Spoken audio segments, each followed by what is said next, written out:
Think about the last time someone called you mature. Maybe it was a teacher. Maybe it was a relative. Maybe it was your own parent. And you smiled because it felt like a compliment. But what if I told you that for some children, being called mature is not a badge of honor? It is a sign that something went terribly wrong. Today we are going to talk about children who were forced to grow up before they were ready. Children who learned to carry weight that was never theirs to carry. And more importantly, we are going to talk about what happens to those children when they become adults. Because the effects do not simply disappear with time, they hide, they disguise themselves, and they quietly shape every relationship, every decision, and every version of yourself you have ever tried to become. So if any part of this resonates with you, stay with me, because this might be the most important thing you hear today.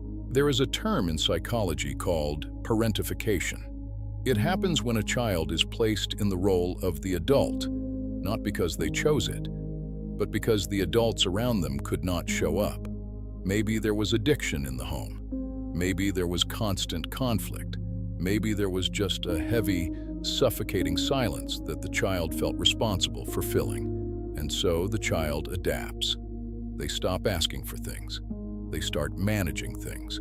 They read the room before they speak. They learn to sense tension before it explodes. They become the peacekeeper, the helper, the one who holds everything together.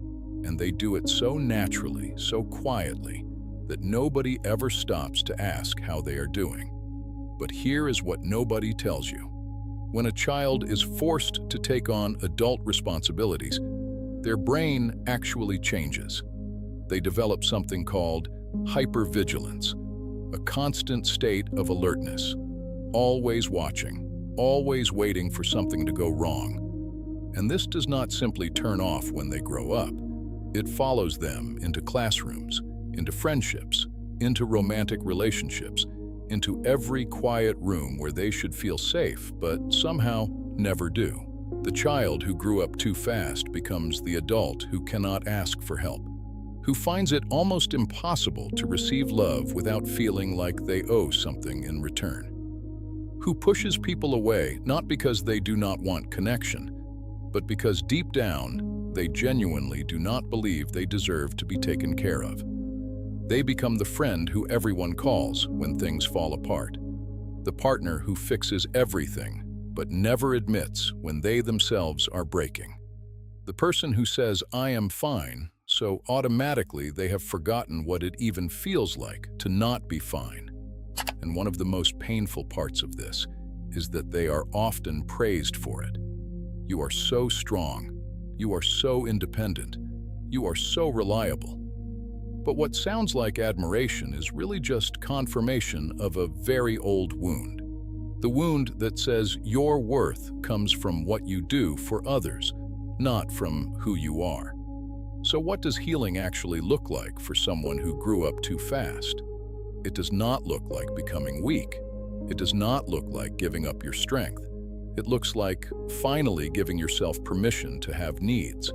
To say, "I am struggling," without immediately following it with, "but I am okay."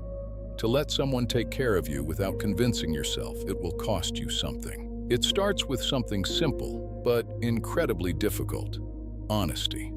Honest with yourself about what your childhood actually asked of you.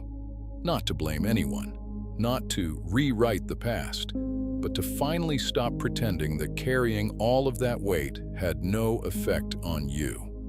Because here is the truth: you were just a child, and no child should have to earn their place in a family by keeping the peace. No child should have to silence their own pain so that an adult can feel comfortable. And no child should have to grow up before they are ready just to survive. You did what you had to do, and it kept you safe. But you are not in that house anymore. You do not have to keep performing strength you do not feel. You do not have to keep shrinking yourself to make others comfortable. You are allowed to take up space. You are allowed to rest. You are allowed to finally, after all this time, Just be a person. Not a caretaker.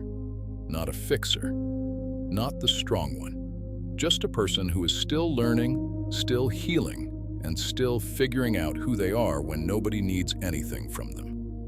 And that is not weakness. That is the bravest thing you will ever do. If this video spoke to something inside you, share it with someone who might need to hear it.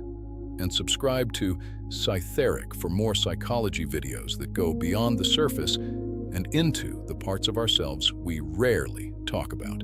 I will see you in the next one.